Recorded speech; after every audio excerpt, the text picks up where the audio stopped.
இது if ஸ்டேட்மெண்ட்டோட continuous video தான் part 2.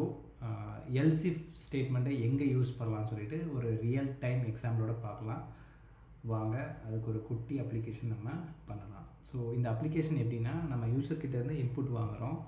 அந்த இன்புட் வந்து நம்பராக இருந்துச்சுன்னா நம்பர்னு பிரிண்ட் பண்ணணும், ஸ்ட்ரிங்காக இருந்துச்சுன்னா ஸ்ட்ரிங்குன்னு பிரிண்ட் பண்ணணும், வேறு ஏதாவது ஸ்பெஷல் கேரக்டர் கொடுத்தாங்கன்னா ஸ்பெஷல் கேரக்டர்னு சொல்லிட்டு பிரிண்ட் பண்ணணும். இதுதான் நம்ம அப்ளிகேஷன்.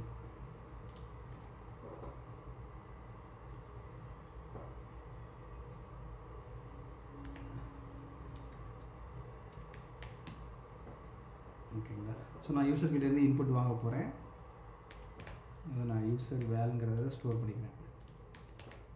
இன்புட்ங்கிற மெத்தட் என்ன பண்ணுன்னா, யூசர்கிட்டேருந்து இன்புட் வாங்குவோம்.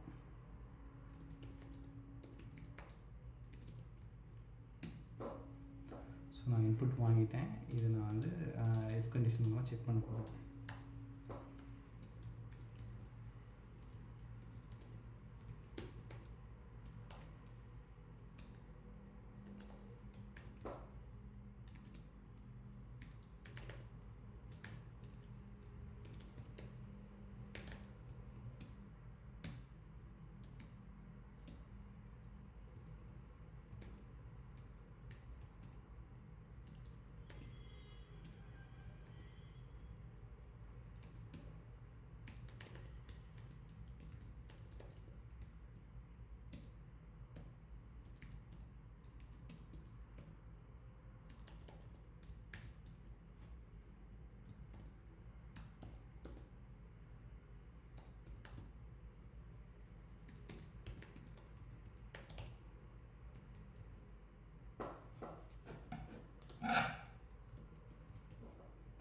ஸோ நம்ம யூசர்கிட்டேருந்து இன்புட் வாங்குகிறோம். அந்த இன்புட் வந்து டிஜிட்டாக இருந்துச்சுன்னா, இது வந்து ஸ்ட்ரிங் மெத்தட்ஸ் நம்ம ப்ரீவியஸ் வீடியோஸில் பார்த்துருந்தீங்கன்னா உங்களுக்கு தெரியும்.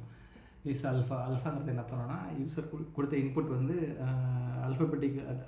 அல்ஃபபெட்ஸாக இருந்துச்சுன்னா அது ஸ்ட்ரிங்னு சொல்லும்.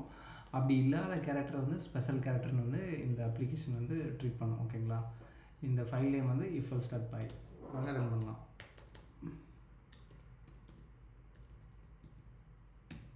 ஓகேங்களா? ஸோ நான் இப்போ என்ன பண்ணுறேன்னா, நம்பர் கொடுக்குறேன் 12ன்னு சொல்லிவிட்டு. ஸோ 12ன்னு கொடுக்கும்போது ஃபஸ்ட்டு இஃப் பிளாக் தான் ட்ரூ ஆகுது.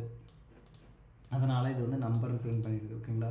இப்போ அல்ஃபபெட் கொடுத்தீங்கன்னா இந்த செகண்ட் எல்ஸ் இஃப்ங்கிற பார்ட் வந்து இந்த பிளாக் வந்து ட்ரூ ஆகும். ஸோ அதனால் இந்த ஸ்ட்ரிங்குங்கிறது வந்து எக்ஸிக்யூட் ஆகும். வாங்க இன்னொரு டைம் ரன் பண்ணி அதை தெரிஞ்சுக்கலாம். ஸோ நான் இப்போ என்ன பண்ண போகிறேன், ஒரு ஸ்ட்ரிங் கொடுக்க போகிறேன்.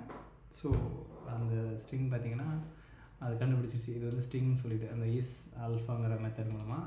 இப்போ நீங்கள் ஏதாவது ஸ்பெஷல் கேரக்டர் கொடுத்தீங்கன்னா ஸ்பெஷல் கேரக்டருங்கிறத வந்து அதை டிசைட் பண்ணிவிடும். ஓகேங்களா? ஸோ இதுதான் ரியல் டைமாக நம்ம எல்ஸ் இஃப் வந்து எப்படி யூஸ் பண்ணுறது பார்க்குறது. நெக்ஸ்ட் வந்து நெஸ்டட் இஃப். நெஸ்டட் இஃப்னா ஒரு இஃப்குள்ளேயே வந்து நம்ம இன்னொரு இஃப் வந்து டிஃபைன் பண்ணிக்கலாம். ஸோ அதை என்ன சொல்லுவாங்க, நெஸ்டட் இஃப்னு சொல்லுவாங்க. இப்போ நம்ம சேம் அப்ளிகேஷனே அது இந்த பர்பஸ்க்காக யூஸ் பண்ணிக்கலாம். இப்போ யூசர் வந்து நம்மக்கிட்ட எந்த இன்புட்டுமே கொடுக்கலன்னா என்ன ஆகும்? எந்த இன்புட்டுமே கொடுக்கலாம், ஜஸ்ட் நான் என்ட்ரு தட்டுறேன்.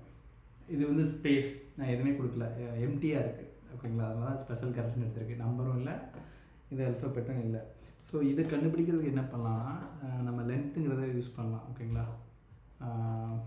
பிரிண்ட்டு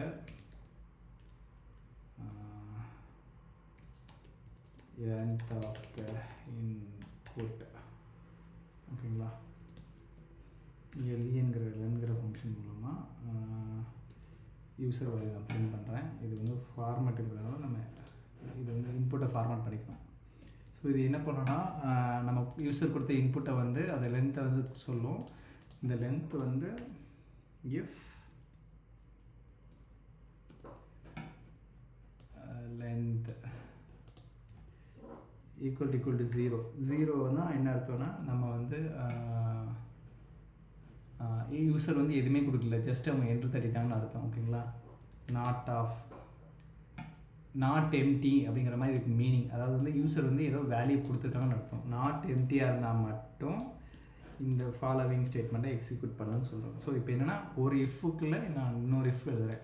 ஸோ இது என்ன பண்ணுவாங்கன்னா, அப்ளிகேஷன் வேலிடேஷன் சொல்லுவாங்க. யூசர் வந்து இப்போ நம்ம ஒரு பேங்க் லாகின் பண்ணுறோம். லாகின் பண்ணும்போது அவங்க எந்த இன்புட்ஸ் எதுவுமே கொடுக்காம லாகின் பண்ண ட்ரை பண்ணாங்கன்னா, அவங்களோட அக்கௌண்ட் நம்பர் கொடுங்க, பாஸ்வேர்டு கொடுங்கன்னு சொல்லலாம். ஸோ இந்த மாதிரி வேலிடேஷனுக்கு வந்து யூஸ் ஆகும்.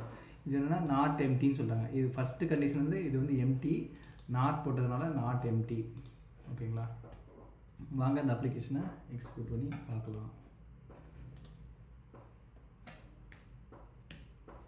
ஸோ என்டர் வேல்யூஸ், நான் எதுவுமே கொடுக்கல, ஜஸ்ட் என்ட்ரு பண்ணுறேன். So length of the input is 0ன்னு வந்துருக்கு. ஆனால் எதுவுமே வரல. ஏன் வரலன்னா இஃப் கண்டிஷன் வந்து ஃபால்ஸ் ஆகிடுச்சு, அதனால் இந்த ஸ்டேட்மெண்ட் வந்து எக்ஸிக்யூட் ஆகலை. அது நம்ம எப்படி தெரிஞ்சுக்கலாம்னா எல்ஸ் கண்டிஷன் மூலமாக தான் பண்ணிக்கலாம். ஓகேங்களா? பிரிண்ட் வேலிட் இன்புட் அப்படிங்கிற மாதிரி நான் இப்போதைக்கு கொடுத்துருக்கேன். Just invalid input. இப்போ என்னென்னா அவங்க எம்டி ஸ்ட்ரிங்காக கொடுத்தாங்கன்னா இன்வேலிட் இன்புட்டுங்கிற மாதிரி it will print out for us. So நான் வந்து எதுவுமே கொடுக்கல, ஜஸ்ட் என்ட்ரு பண்ணுறேன். லென்த் ஆஃப் த இன்புட் எதுவுமே அவங்க கொடுக்கல, அதனால் இன்வேலிட் இன்புட்ங்கிறது வந்திருக்கு. ஸோ இப்போ வேலிடாக கொடுத்துக்குமா, நான் ப்ரோக்ராம் திரும்ப ரன் பண்ணுறேன், கொடுக்குறேன். ஸோ 1 2 இதோட லென்த்து. ஸோ அப்போ அதனால் நம்பர். ஸோ வேலிட் ஆகிடுச்சு, அதனால் இந்த அப்ளிகேஷன் எக்ஸிக்யூட் ஆகி இந்த இஃப் கண்டிஷன் எக்ஸிக்யூட் ஆகி நம்பரும் சொல்லி பிரிண்ட் ஆகுது. ஸோ இப்படி தான் இது வந்து நெஸ்டட் இஃப். ஸோ நம்மளோட லாஜிக் எங்கே யூஸ் பண்ணணும் அப்ளிகேஷனில், அதை பேஸ் பண்ணிவிட்டு நம்ம இஃப் வந்து இன்னொரு இஃப்ல வந்து டிஃபைன் பண்ணிக்கலாம். தட்ஸ் ஆல் கைஸ் இந்த வீடியோவில். நெக்ஸ்ட் வீடியோவில் வந்து நம்ம இன்னும் டீட்டெயில்டாக அண்ட் ஆர் நாட் ஆப்ரேஷன் எங்கே யூஸ் பண்ணலாம்னு சொல்லிட்டு ஒரு ரியல் டைம் எக்ஸாம்பிளோட பார்க்கலாம். Until then bye guys.